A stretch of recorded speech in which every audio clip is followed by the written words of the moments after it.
Қайырлы күн. Менің Алтын Айский YouTube каналыма қош келдіңіздер. Пайдаларыңызға ассын бұл видео, аяғына дейін қарап, лайк, пікір қалдыра отырыңыздар. Дәл қазір осы видеоның жасалу жолын көрсететін боламын.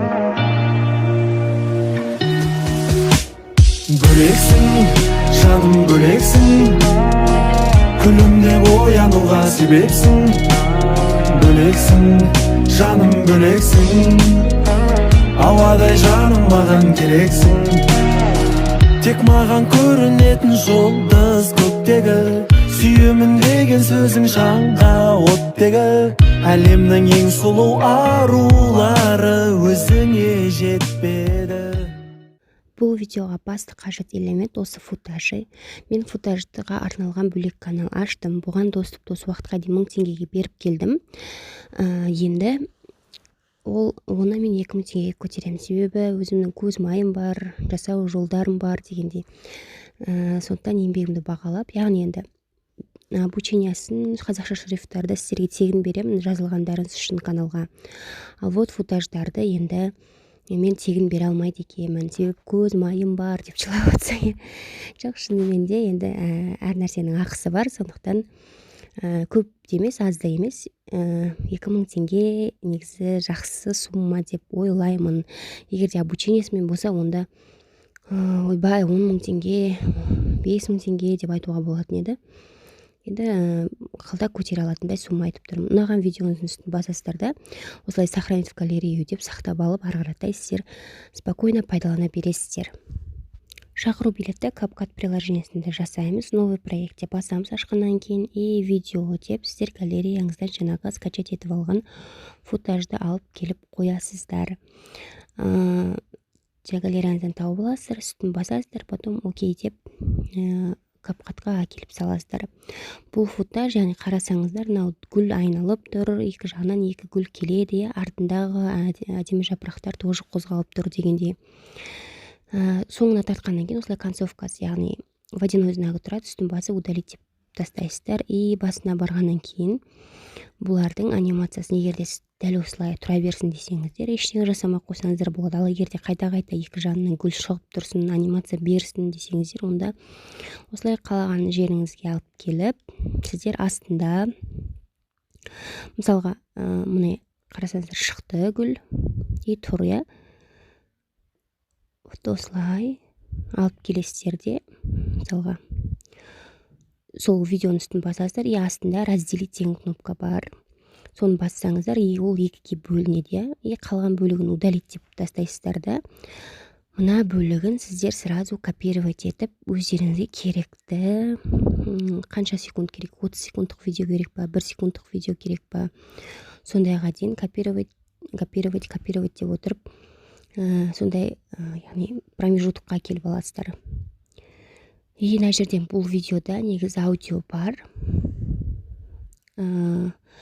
Соны да қазір өшіруді көрсететін боламын. Енді сіздер астынан добавить текст деп, келесі тексттарыңыз уже жазасыздар. Тойға шақыру деп, например. И импортировать шрифт деген жерден өздеріңіз орналастырған шрифттарды әкеп қоясыздар. Бұл шрифт тоже каналға жазылғандарыңыз үшін сіздерге тегін беретін боламын. Яғни қазақ тілді әріптерді танитын бұл шрифттар өте көп. Өздеріңіз на плюсик деген батырманы басып, керекті шрифттарыңызды жаңағы мен берген каналдан скачать етіп алып, ошаққа орната бересіздер. И жаңағыны птичканы басасыздар да, сақтап аласыздар. Стиль деген үстін бассаңыздар, осылай в тренде деген жерде әдемі осылай градиентпен шрифттар шығады. Соның үстін басып, мына қарасаңыздар, тойға шақыру деген әдемі болып жазылды, иә. И өздеріңізге қалағанын қоясыздар да, птичканы басасыздар, потом анимацияға барасыздар да. Тоже анимацияның түрлері өте көп. И осы жақтан өздеріңізге ұнаған анимацияны қоясыздар. Астындағы ползуноктар бер тартсаңыздар, яғни жай шығу, тез шығу деген сияқты сол астындағы анимацияның несін береді, скоростін қояды ползунок. Так, мен мына жерде қазір біреусін таңдайын. Так, осы концентрация деген таңдайын. Птичканы басамыз, сол кезде сақталады, қараңыздар міне. Тойға шақыру уже шығады осылай. Вот. Енді келесі кезек бізге бұл жаңа аудиосы бар деп айттым ғой, сол кезде әрқайсысын осылай үстін басасыздар да, астында громкость дегенді уже ползунокты нөлге апарасыздар да, птичканы басып қайтадан сақтап аласыздар. Басында сразу жасап алсаңыздар болады, мен сияқты әйтпесе әрбір бөлігінің громкостін азайтып отырасыздар. Басында ана видео ұзақ болып тұрады ғой, қимай тұрып, сол кезде сразу громкостін осылай нөлге қойып тастап барып, қиып копировать етсеңіздер, легче болады сіздерге. Енді бізге осылай әрқайсысын мен қазір жасап алдым. Так, тойға шақыру дегенді жаздық, анимациясын бердік. Ендігі кезек бізге жас жұбайлардың фотосы керек. Сіздерге жіберілген фотоны добавить наложение деп, добавить наложение и фото деген үстін басып, жаңағы керекті суретімізді үстін басамыз да, осылай алып келеміз. Қарасаңыз форматы келмейді. Бұл неге? И астында изменить деген кнопка бар. И кадрирование деген бар. Соны басасыздар да, 2:1 немесе 4:3 деген біреусін алып, осы 4:3 дұрыс болады ау, сол 4:3 аласыздар да, птичка қоясыздар. Потом екі жағынан тартып тұрып, осы керекті жерлеріне астыңғы мына жерді басып тартып тұрып, осылай ұзындығын әкеп аласыздар. И екі қолдарыңызбен ары-бері былай бұрасаңыздар, төбесіне 0 градус деген шығып тұр ғой, сол менен бір 4-5 градусқа әкеп қойсаңыздар болады. Сол кезде кішкене әдемі көрінетін болады. Потом бұл суреттің өзіне де жеке анимация бересіздер. Так, вот. Әкеп қойдық. Астынан енді анимация дегенді тауып аламыз. Вот анимация и комбо деген барсаңыздар, негізі сол жақта анимацияның түрі бар.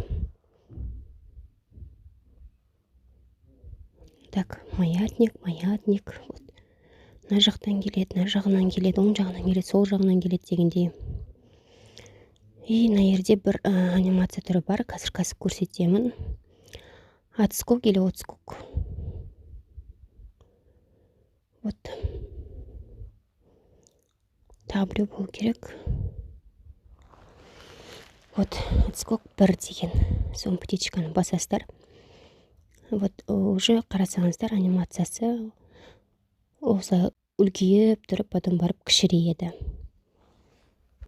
Қайтадан добавить текст дейміз астында. И жас жұбайлардың аттарын жазамыз. Абай, менде Асылай деп қазір жазамын. Тоже қарасаңыздар, стилі, шрифті, бағанағы шрифтпен қалды, я, осылай тұрады. Керекті жерлеріңізге дейін астынан тартып, бері әкеліп қоясыздар. Жазған текстіңізді астынан анимация бересіз. Анимация деген кнопканы басып, мына жақта тоже өзіңізге ұнаған бір анимацияны әкеліп қоясыз. Случайный буквы деген менде бар.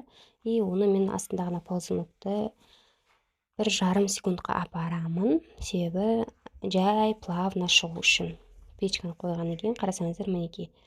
Вот сурет кетті, ақырын Абай Асылым деп жас жұбайлардың аттары шығады. Енді келесі текстті жазамыз. Яғни жаңағы құрметті Құдай жекжат туған туыс деген сияқты. Егер сіздерге текстін дайын жіберетін болса, соны қоясыздар. Болмаса сіздер Google-ға іздеп жазсаңыздар болады. Google-ға кіргеннен кейін жаққа поисковикке сіздер шақыру билетіне текст деген сияқты сондай бір нәрсе жазсаңыздар, сразу шығады. Шаблондар, дайын шаблондар, сол бір сайтқа кіріп, өздеріңізге ұнаған варианттардан копировать етіп аласыздар. Мысалы, мына жерге мен мына тақпақ ұнады. И осыны осылай алып келіп, копировать деймін. Потом барып мына жаққа введите текст деген жерге вставить етеміз. Осылай әкеліп қойып, екі жан-жағынан тартып, яғни размерін келтіріп аласыздар. Потом астынан тоже анимация деген жерге барып, сіздер анимация бересіздер. Бағанаға сол бір анимация таңдадыңыздар ғой, сол анимациямен негізі аяғына дейін алып кетсеңіздер жақсы. Керек жерлеріне дейін осылай жан тартып ұзартып аласыздар. Потом бағанағы анимация дегенге барасыздар.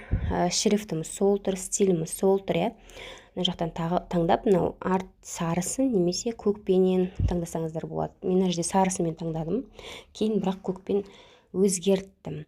И анимациясын тоже осы случайный буквы дегенге нетіп әкеліп, 1,5 секундқа қоямыз, чтобы барлығы плавно, яғни басындағы 1,5 секундта шықты ғой. И тоже бүкіл текстің бәрі осы 1,5 секундта шығу керек, и бір анимацияда. тоже мына жаққа енді біз тағы да бір суретін қоямыз. Яғни 3-4 сурет сіздерге жіберетін болса, 3-4 суретті тоже шақыру билетінде қойылсын десе, онда осы принциппен, осы жұмыспен жасасаңыздар болады. Тоже добавить наложение деп фотоны алып келесіздер. Бағанағындай астындағы размері егер келмей тұрса, астындағы изменить деп, кадрирование деп қиып аласыздар. Тоже осылай тартып, бағанағы 4-5 градусқа қойдық қой алдындағы суретті. Дәл осылай келесі суреттерді сіздер осы 4-5 градуспен бұрып әкеліп қойып, анимацияны сол бағанағы отскок 1 дегенмен қойып әкеле бересіздер. Тоже тартып, ұзындығын, яғни шығу уақытын барлығын реттестіріп аласыздар мына жерден. Келесі добавить келесі тексттарыңызды да келесі жаңағы мына жерде мен барлығын қойып алғанмын. Осы фотодан кейін сіздер қайтадан, яғни анимациясын бәрін қойдыңыздар ғой, қайтадан добавить текст деп жаңағы Google-дағы көшіріп алған тағы да сіздерді, например, шақырамыз, қонақ балаларымыз деген осы тексттарды әкеліп вставить етесіздер. Тоже анимациясын бересіздер, реттестіресіздер, астыға интерменен, яғни қазір мен тексттің үстін басамын. Так, вот текст. Тексттің үстін бассаңыздар, мінекей, мына шығады ғой, осы жерде, например, сіздерді балаларымыз деген жерде осылай тұрады, тегіз бір жылда бәрі. Соны интер деп басып, келесі жолға қоясыздар. Келесі сыймай тұрса, 7-ші жұлдыз деген тоже келесі жолға шығар жеріңіздер дегенде ғой, яғни интерді басып, арасын ашып экранға қарап отырсаңыздар, яғни реттеледі. Потом тоже сол случайные буквы, 1,5 секунд қоясыздар. И дәл соны келесі этаптарда қайталайсыздар. Яғни фотоны тоже әкелесіздер, размер келмесе кадрирование деп қиясыздар, тоже анимациясын бересіздер, анимациясын. И барлығын тоже қайталап, осы ұзындығына дейін алып келіп, мына жаққа тоже той кеші, например, осындай ресторанда осындай сағатта болады деген сияқты.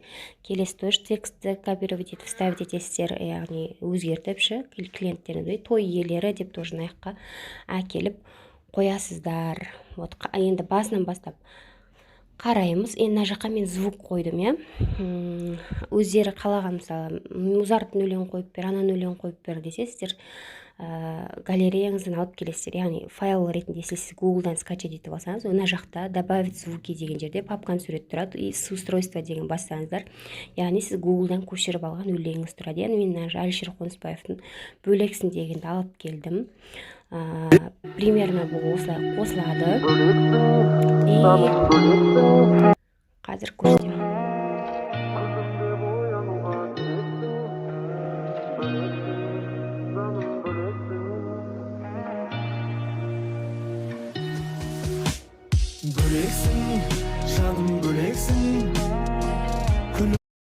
Мына жерде қарасаңыздар, басы жай басталады, и аяғы тоже жай бітеді. Оны мына жақта осветление деген кнопкамен басамыз. Басындағы длительность затемнения деген басындағысы, и длительность осветления деген соңындағысы. Яғни қарасаңыз, мына жақта 1,5 секунд десеңіздер, соңында уже аяқта қосқан кезде музыканы жай ақырын бітетін болады. Сіздерге пайдалы болды деген ойдамын. Яғни бұл менің обучение ғой, енді үйретіп жатырмын сіздерге. Ол тегін, әрі футажға ғана сіздер доступты ақылы түрде алатын боласыздар.